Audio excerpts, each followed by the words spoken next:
चलिए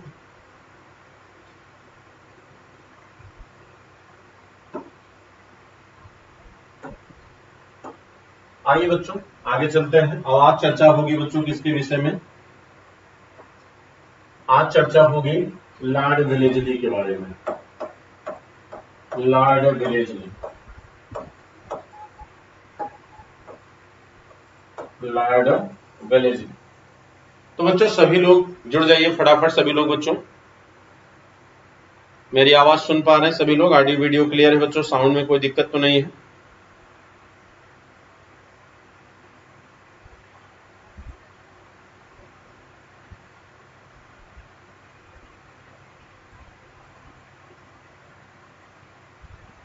एक बार बच्चों वीडियो को लाइक एंड शेयर कर दीजिए सभी लोग। मेरी आवाज अगर आप सुन पा रहे हैं तो सभी लोग बच्चों एक बार लिंक को शेयर कर दीजिए। अनु मौर्या जी वेलकम है। Suhail story teller most welcome है।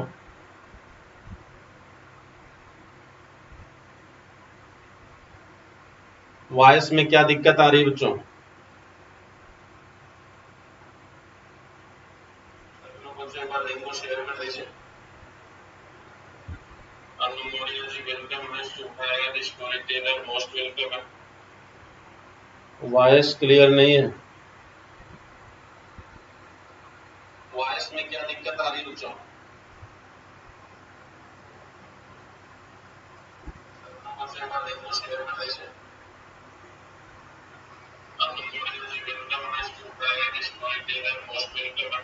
चलिए एक सेकंड में देखता हूँ। 1 सेकंड बच्चों।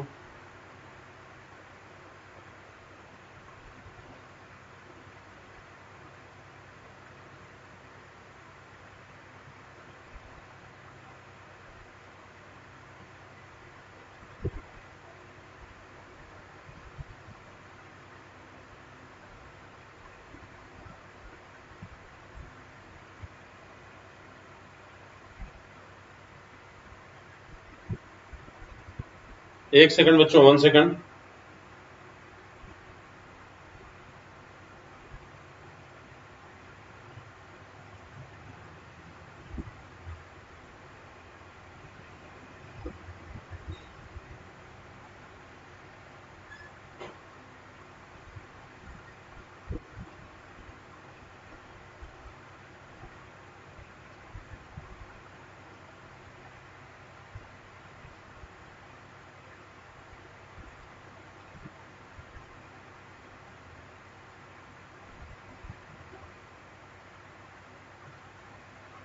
एक सेकंड बच्चों, 1 सेकंड।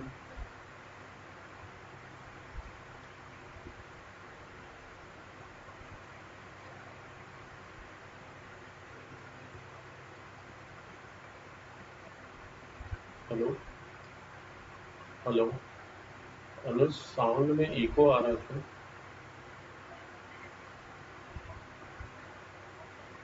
क्या?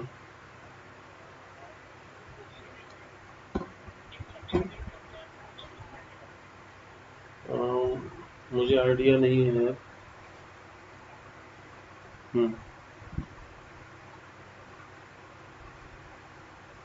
मैं लाइव हूँ क्लास में।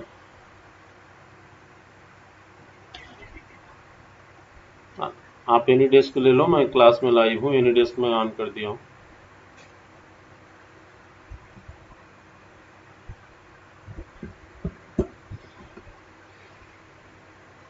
बच्चों 1 मिनट रुक जाइए, थोड़ी सा बस सही हो जाएगा। थोड़ी सी प्रॉब्लम है, सही हो जाएगी। 1 सेकंड आप थोड़ा सा वेट कर लीजिए सभी लोग। आवाज में थोड़ी सी इको आ रही है।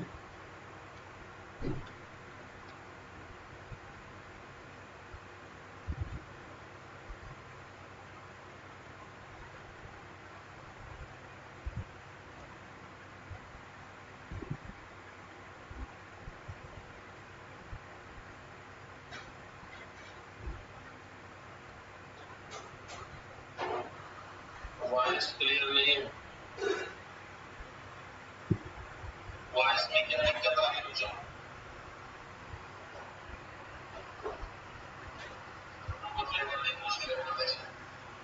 1 सेकंड बच्चों, 1 सेकंड। चलिए 1 सेकंड में देखते सेकंड बच्चों।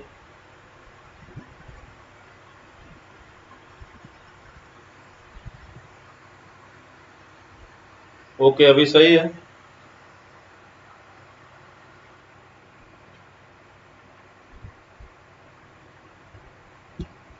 चलिए तो आइए देखते हैं बच्चों। अब हम चर्चा करते हैं किसके, लॉर्ड वेलेस्ली की। लॉर्ड वेलेस्ली बच्चों क्या है? लॉर्ड वेलेस्ली एक साम्राज्यवादी गवर्नर जनरल था, यानी भारत में कहा जाए तो ब्रिटिश सत्ता को पूरी तरह से बच्चों कहीं न कहीं अपनी सहायक संधि के माध्यम से क्या किया, विस्तारित किया। इसे मार्विक्स ऑफ वेलेस्ली भी कहा जाता है। इसे बच्चों मार्विक्स ऑफ वेलेस्ली भी कहा जाता है और ये इसकी उपाधि थी। इसे मार्विक्स ऑफ वेलेस्ली भी कहते हैं, मार्विक्स ऑफ वेलेस्ली भी कहा जाता है।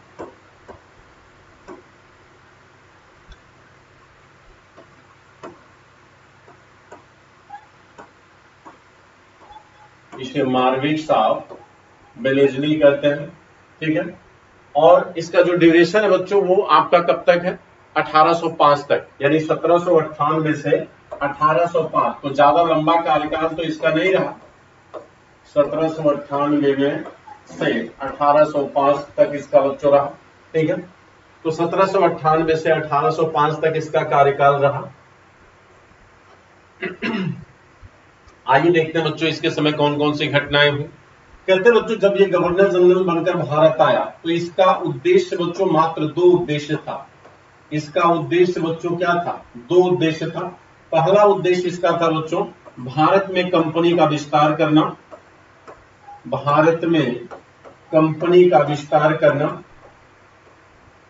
भारत में कंपनी का विस्तार, भारत में कंपनी का विस्तार। दूसरा, फ्रांसीसियों को, फ्रांसीसी कंपनी को, फ्रांसीसी कंपनी को कमजोर करना, फ्रांसीसी कंपनी को कमजोर करना। क्यों ऐसा? इसलिए क्योंकि अब भारत में इंग्लैंड का बच्चों एक ही प्रतिद्वंदी था, वो कौन था, फ्रांसीसी थे। क्योंकि डच कंपनी 1759 में बिदरा के युद्ध के द्वारा बच्चों भारत से बाहर जा चुकी है।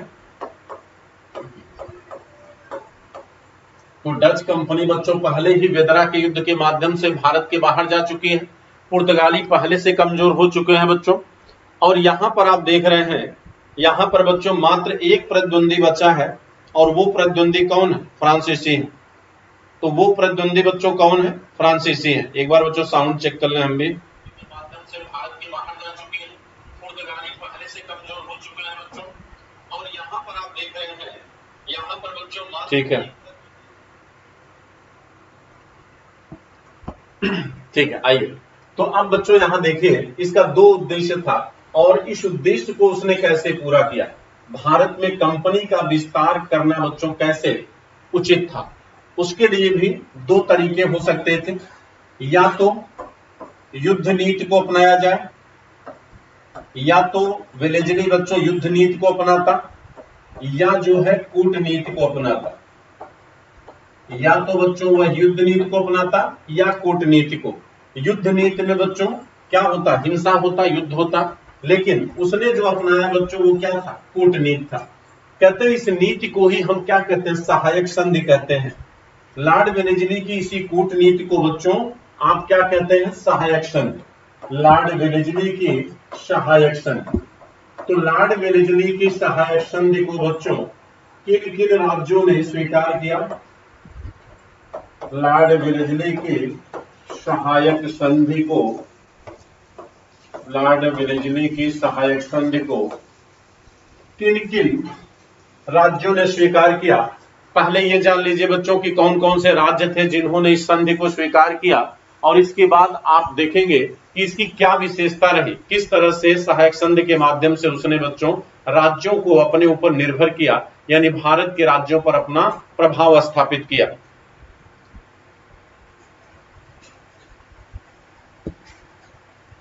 तो कहते कि पहले डाटा आप देख लीजिए। डाटा में बच्चों कहा जाए सबसे पहले सहायक संधि किसने स्वीकार किया बच्चों, तो सबसे पहले सहायक संधि स्वीकार करने वाला कौन था, निजाम। सबसे पहले सहायक संधि को स्वीकार किया कौन? निजाम, 1798 में। इसके बाद बच्चों मैसूर,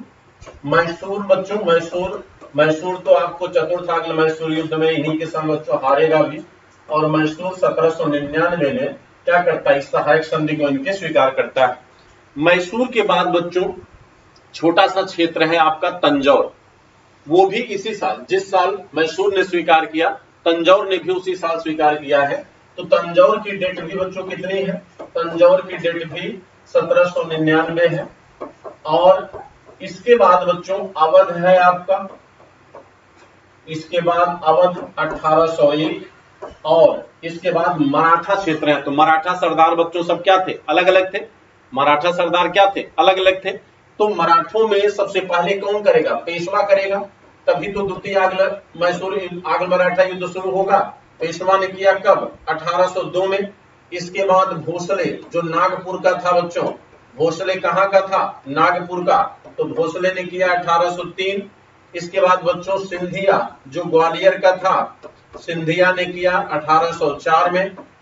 सिंधिया ने किया बच्चों 1804 में। तो इन लोगों ने क्या किया? सहायक संधि को बच्चों स्वीकार कर लिया। अब प्रश्न ये है कि आखिर सहायक संधि है क्या?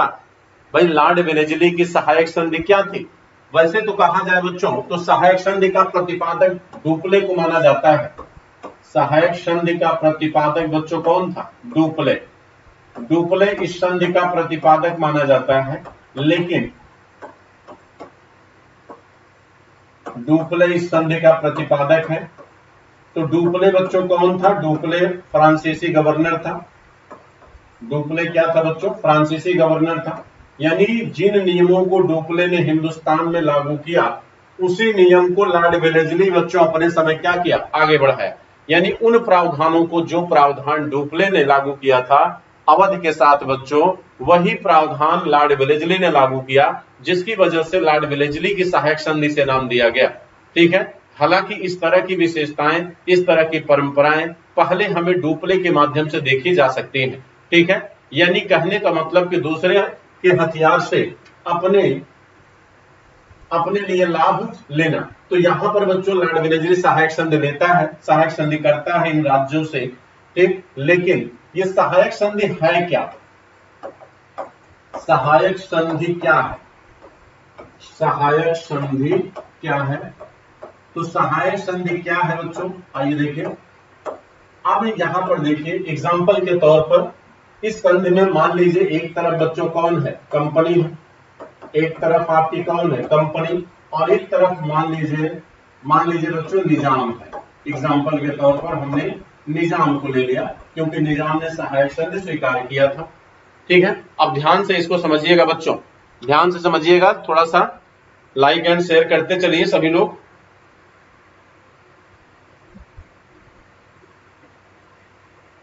लाइक एंड शेयर करते रहिए बच्चों, लाइक एंड शेयर करते रहिए। कम से कम वीडियो को लाइक तो कर दीजिए, वीडियो को बच्चों लाइक तो कर दीजिए आप सभी लोग।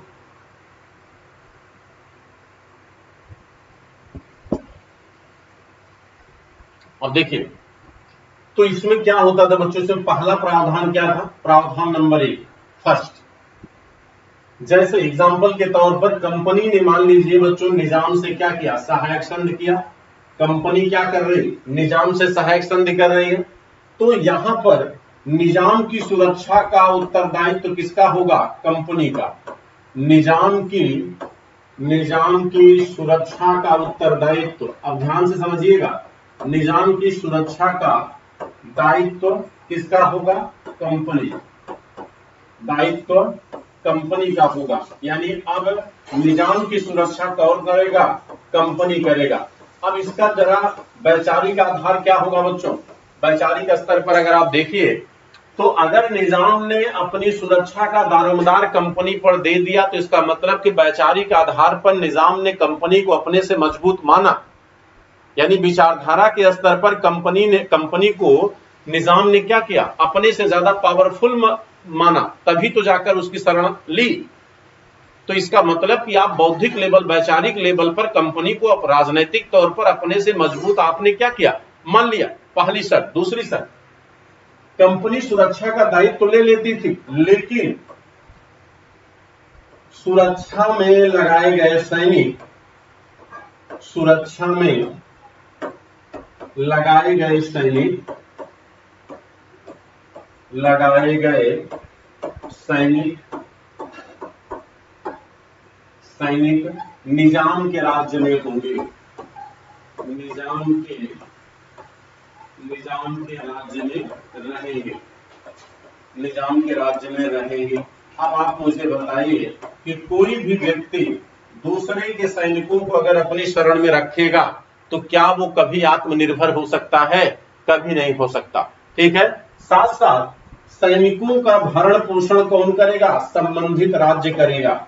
सैनिकों का भरण पोषण, सैनिकों का भरण पोषण, सैनिकों का भरण पोषण संबंधित राज्य करेगा, सैनिकों का भरण पोषण संबंधित राज्य करेगा।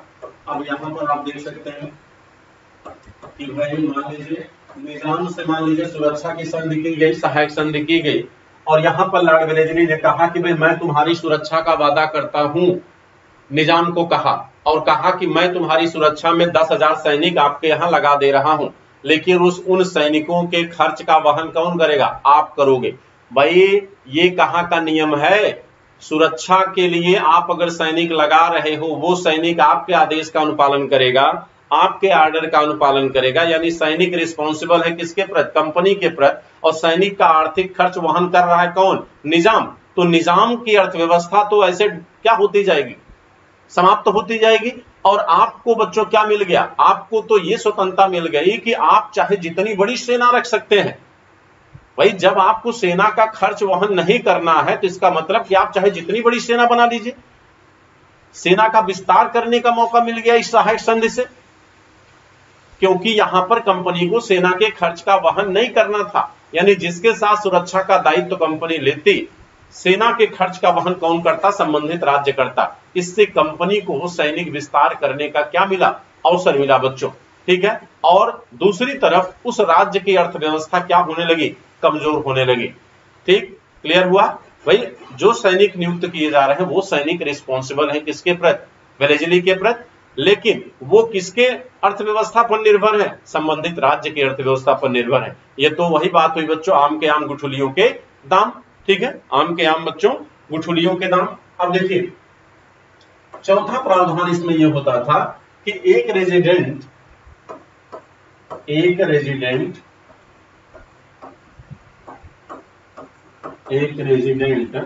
संबंधित राज्य में रहेगा, एक रेजिडेंट संबंधित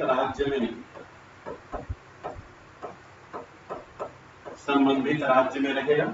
अब आप सोचिए कि एक अंग्रेज रेजिडेंट उस राज्य में रख दिया जाता था जहां पर, जिस राज्य से बच्चों ये क्या करते थे? सहायक संधि करते थे। अब आप बताइए कि किसी भी राज्य के राज दरबार में अगर विदेशी रेजिडेंट रहेगा तो उस राज्य की गुप्त नीतियां क्या सुरक्षित रहेंगी? नहीं रह पाएंगी। तो इससे क्या हुआ कि अंग्रेजों को किसी भी राज्य की गुप्त नीतियों के बारे में या विषय में जानना आसान हो गया बच्चों।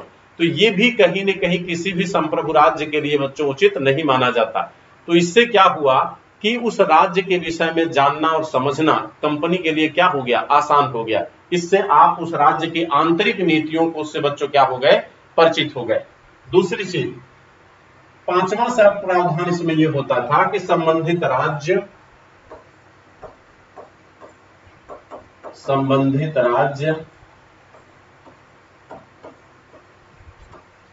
कंपनी की अनुमति के बिना,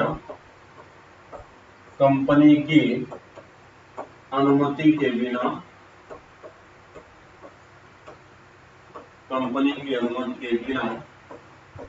किसी अन्य राज्य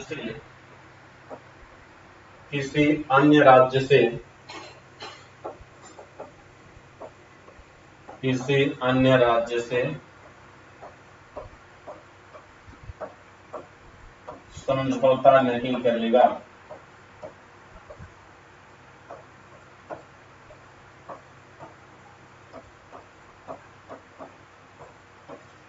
किसी अन्य राज्य से समझौता नहीं करेगा। ठीक है,